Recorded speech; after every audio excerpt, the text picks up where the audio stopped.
Once nominations have closed, that candidate will be on the ballot paper, even if they've resigned. It doesn't matter. Why would you tell people to back them still, though? Because what we want is not a vote for them. We want to vote for reform. That's what we want. They are suspended. They're never going to represent anybody.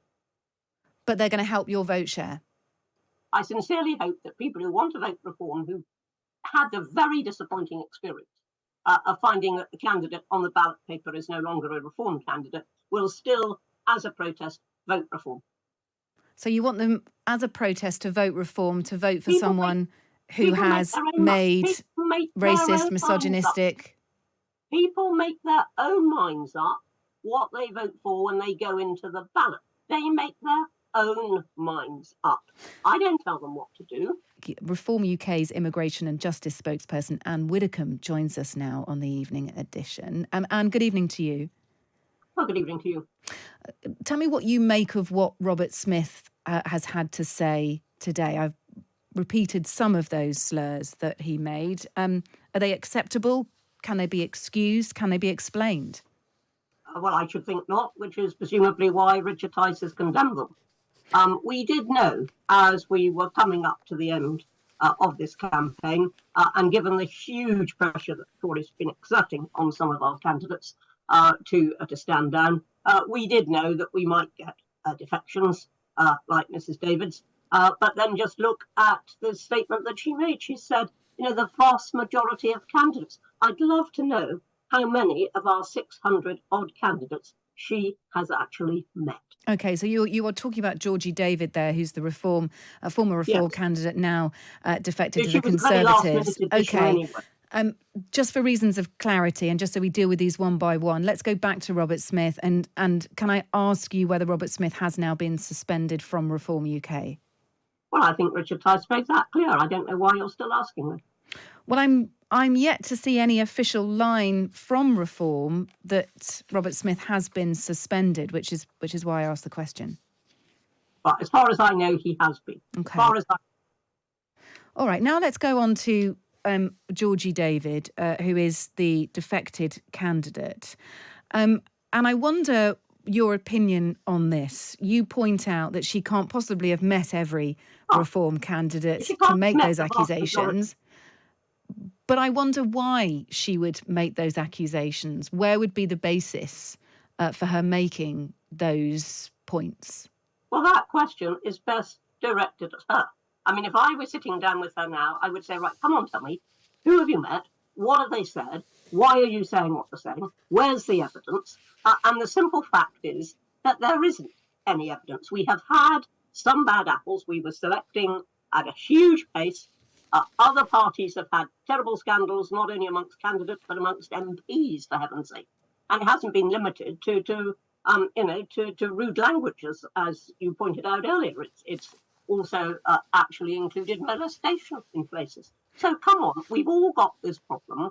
And there is now a positive media spin that says if you belong to Reform, you're somehow associated with terrible racist and misogynistic views. Well, that's a nonsense. I'm not. I don't think any of us are saying that. I mean, can I ask, just to be absolutely clear, and so that we know Reform's taking decisive action, anyone who has been found to make offensive comments, whether they are praising Tommy Robinson, whether they're talking about appreciating Hitler, whether they're sexist, misogynistic, racist, any of those candidates should be suspended, shouldn't they? So that you can really wipe the slate clean with them and concentrate on your election campaign. Well, as far as I understand it, just to make it very clear, as you asked me to do, where that sort of statement has been made, they have already been, not only suspended, they've been expelled. Action has been taken in every single case. Richard Tice has made that clear. Angela Carter-Begbie said the King is under the control of a global elite and compared COVID vaccines to the Holocaust. She hasn't been suspended. An account apparently belonging to Lee Bunker called for Diane Abbott to be deported and said migrants were bringing in diseases. He hasn't been suspended. Well, first of all, I know Lee Bunker, if the one you're talking about is the one in Plymouth. And I have spoken to him on many, many occasions. He was involved in the Brexit campaign. I know him well. I would be surprised if he had actually meant any of that. And I would like to know in what context he said it. Ian Gribbin has apologised, but he did say the UK would have been better if it had been neutral in the fight against Hitler. Sandra Daniels praised Tommy Robinson on her Facebook page. I mean, these are some of the candidates called into question, and there are several. There are more that haven't been suspended than those that have, and we wonder why those candidates are just being left without seemingly the issues, what they're saying, why that's not being addressed, why they're just being left in the ether, left to stand as reform candidates. All I can do, you pointed out already that somebody's apologised. You say there, for example, that somebody said it would have been better if we had been neutral. Well, morally, it would most certainly never have been better for us to have been neutral. But for all I know, and I didn't see the exchange, for all I know, he might have been making a completely different case about the war economy. Now, as far as I'm concerned, it's wrong, and he should say, that is not what I meant. But if you're going to go through candidates one by one, I hope you're doing that also with the other parties. Because to be absolutely fair, the other parties have been suspending candidates. Yes, and so have we. You've just almost implied that we haven't been. And so have we been suspending candidates. But you've not been suspending the majority of candidates who have either said disgusting racist things or had links to Tommy Robinson. Maybe the people at our end who investigate that, having investigated, have found something different, have found a different context. I don't know. I cannot give you candidate by candidate, which is what you're asking me to do. I am not in charge of candidates. I'm the immigration and justice spokesman. All I can tell you is the overall policy, which is to expel people who make completely unacceptable comments. But we do at least do the justice of looking into the background. Look, on Georgie David, the defected candidate, she's the second candidate to defect in the last 3 days. Richard Tice is calling it a Trojan horse job, basically saying that she was a plant by the Conservatives. Do you believe that? I don't know, but I do know this.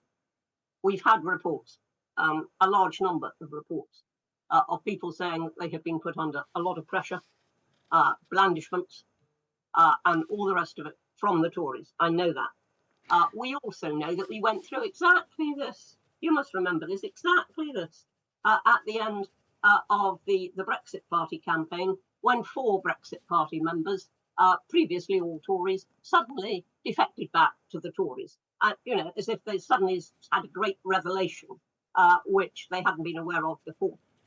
And it may be that it's a stitch up, or it may be that she's succumbed to pressure, or it may be that she's just got cold feet. All I know is she was a last-minute addition. I'm very, very sorry to her constituents for foisting a candidate like that on them.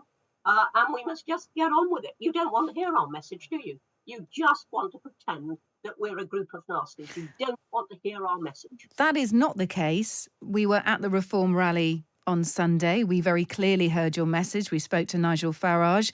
I have clips of you, Anne Widdecombe, speaking on the stage. We were there to hear the message. I think what is confusing the message for people who are reading about some of these candidates is the question of why they're still reading about candidates. We appreciate that there wasn't a proper vetting job done. We know that Nigel Farage is very upset about that. But it feels to many people that perhaps decisions haven't been quick enough, that Reform hasn't been decisive enough in distancing themselves and suspending candidates. And it's confusing because the party is still telling Reform voters to vote for candidates who've been suspended. Why would they do that? Sorry, party still telling voters to vote for candidates who've been suspended? Yes. Sorry, what do you mean? So if we've suspended candidates, yes, they're no longer representing us, are they? Well, they are still on the ballot paper as Reform UK candidates, and a party spokesperson came out at the weekend and asked Reform UK voters to still back suspended candidates. Listen, you know as well as I do that once nominations have closed, that candidate will be on the ballot paper, even if they've resigned. It doesn't matter. Why would you tell people to back them still, though? Because what we want is not a vote for them. We want to vote for Reform. That's what we want. They are suspended. They're never going to represent anybody. But they're going to help your vote share. I sincerely hope that people who want to vote reform, who had the very disappointing experience of finding that the candidate on the ballot paper is no longer a reform candidate, will still, as a protest, vote reform. So you want them, as a protest, to vote reform, to vote for People someone who has made racist, misogynistic. People make their own minds up what they vote for when they go into the ballot. They make their own minds up. I don't tell them what to do. OK, we will leave it there. And thanks for coming to speak to us. Anne Widdecombe there, Reform UK's Immigration and Justice spokesperson. Thanks for speaking to us. It's Kate Borsett. It's the evening edition here on Times Radio.